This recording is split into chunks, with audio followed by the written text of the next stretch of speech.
Halo teman-teman, sekarang kita akan membaca buku The Psychology of Money, pelajaran abadi mengenai kekayaan, ketamakan, dan kebahagiaan karya Morgan Housel.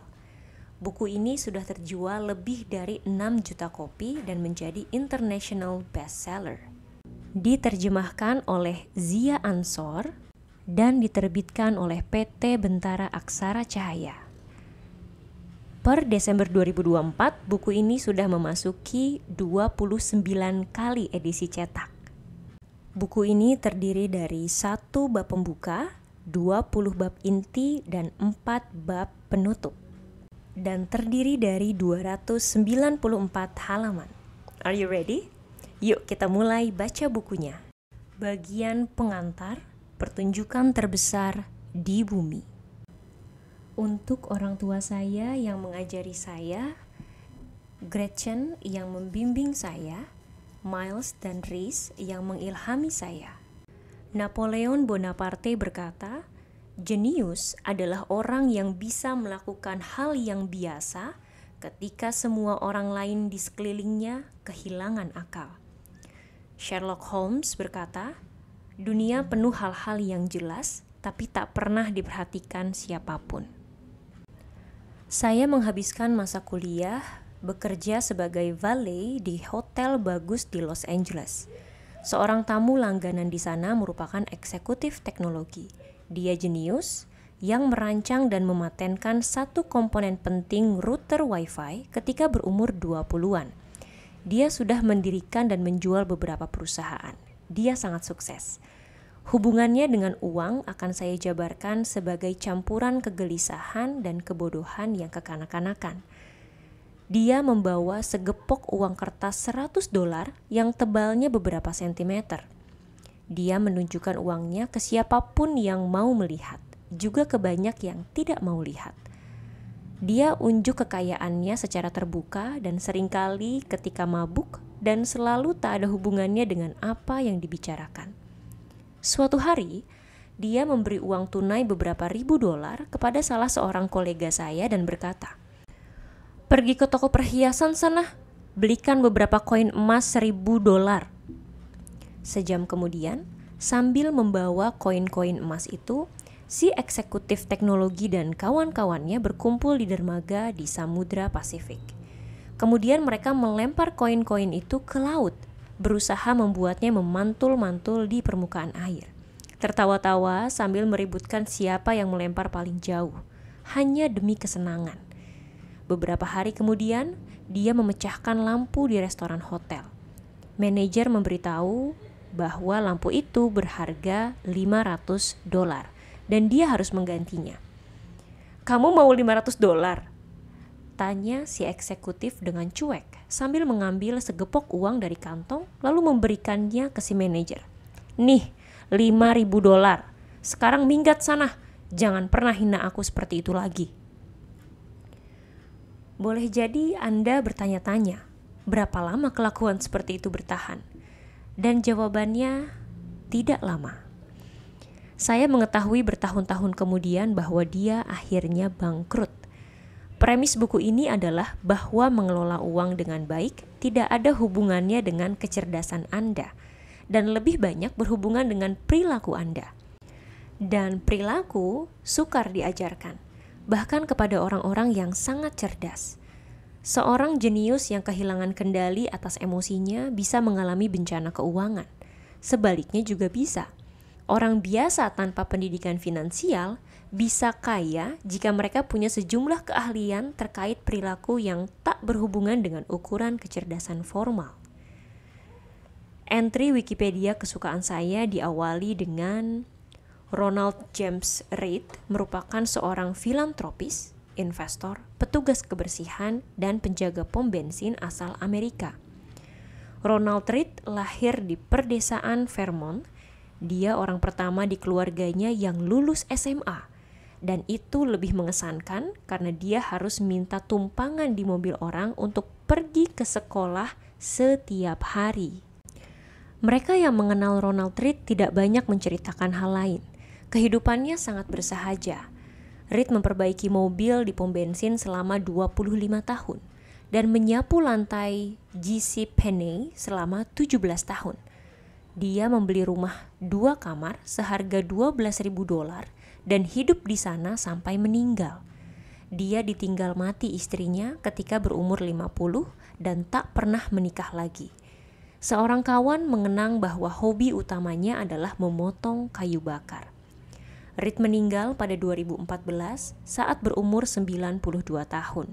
Barulah si petugas kebersihan bersahaja dari desa masuk berita internasional.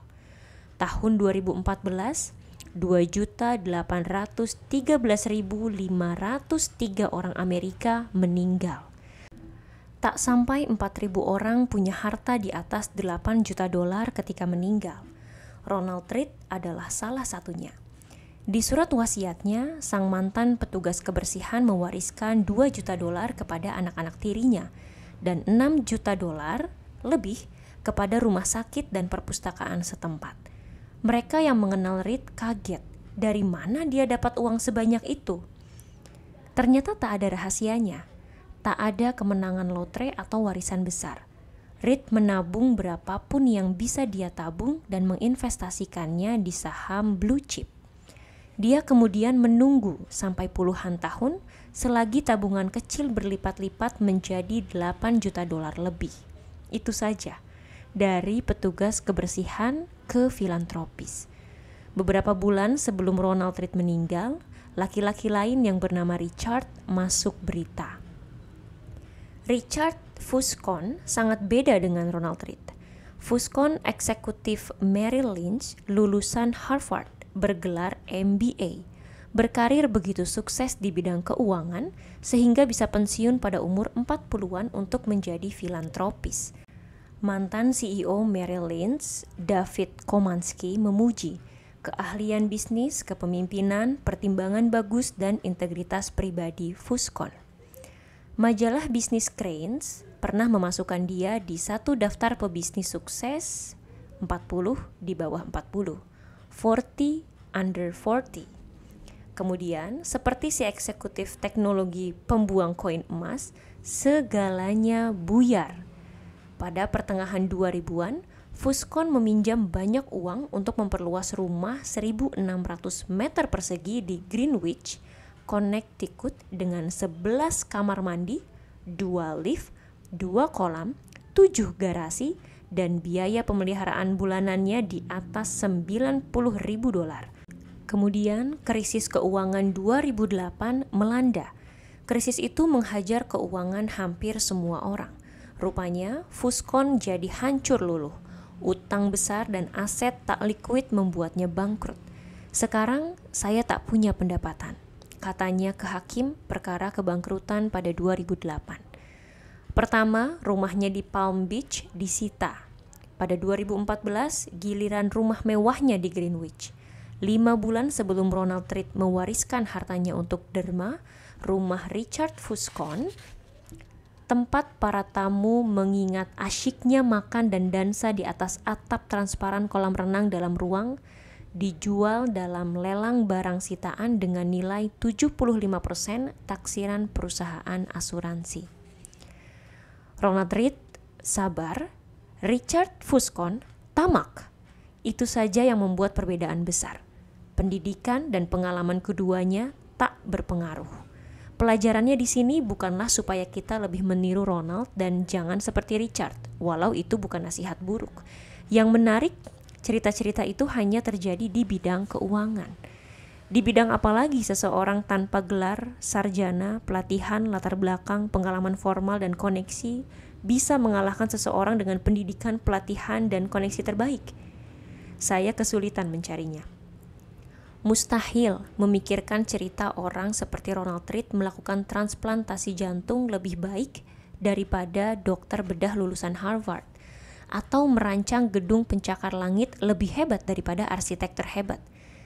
Tidak akan ada cerita petugas kebersihan mengalahkan insinyur nuklir top dunia. Namun, cerita-cerita semacam itu terjadi di dunia investasi. Fakta bahwa Ronald Reed bisa ada bersama Richard Fuscon punya 2 penjelasan. 1. Hasil finansial ditentukan nasib. tidak berhubungan dengan kecerdasan dan usaha. Itu benar sampai batas tertentu, dan buku ini akan membahasnya lebih rinci. Atau 2, dan saya pikir lebih lazim, keberhasilan finansial bukan hard science atau ilmu keras atau ilmu pasti, melainkan soft skill, keahlian lunak, yang di dalamnya perilaku Anda lebih penting daripada pengetahuan Anda. Saya menyebut soft skill itu psikologi uang.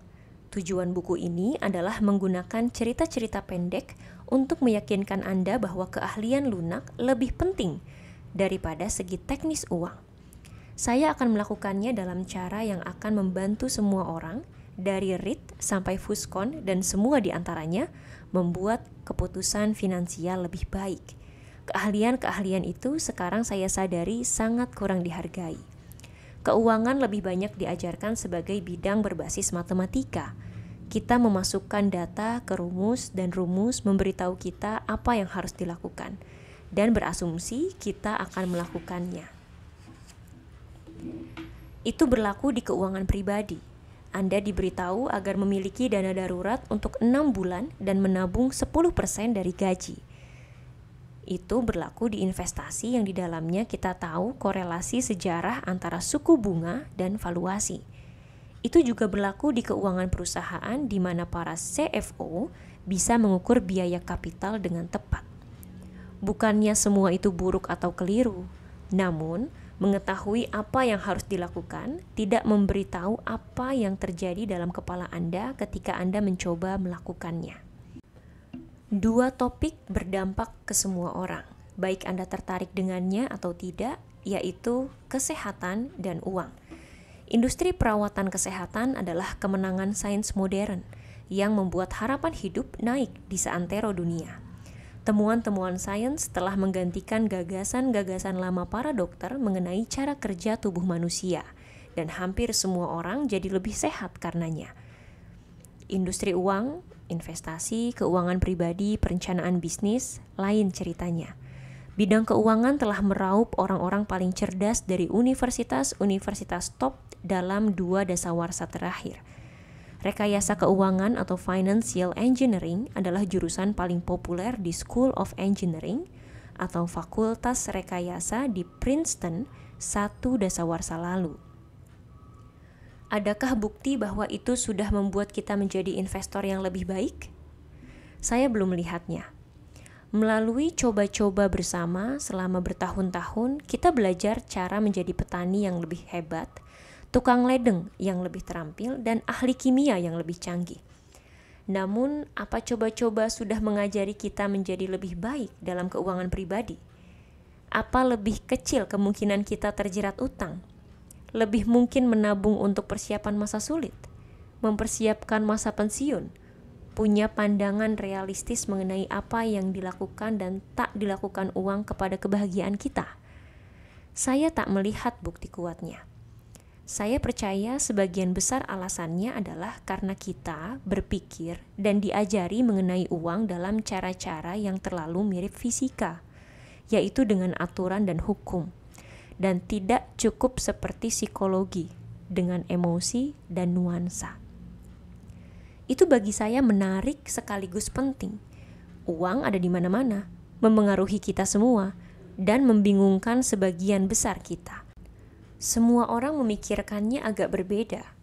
Uang menawarkan pelajaran mengenai hal-hal yang berlaku bagi banyak ranah dalam kehidupan seperti risiko, kepercayaan, dan kebahagiaan. Hanya sedikit topik yang memberi kaca pembesar lebih kuat untuk membantu menjelaskan mengapa orang berperilaku sebagaimana adanya dibanding uang. Uang adalah salah satu pertunjukan terbesar di bumi. Apresiasi saya sendiri untuk psikologi uang dibentuk 1 dasawarsa lebih pengalaman menulis mengenai topik uang.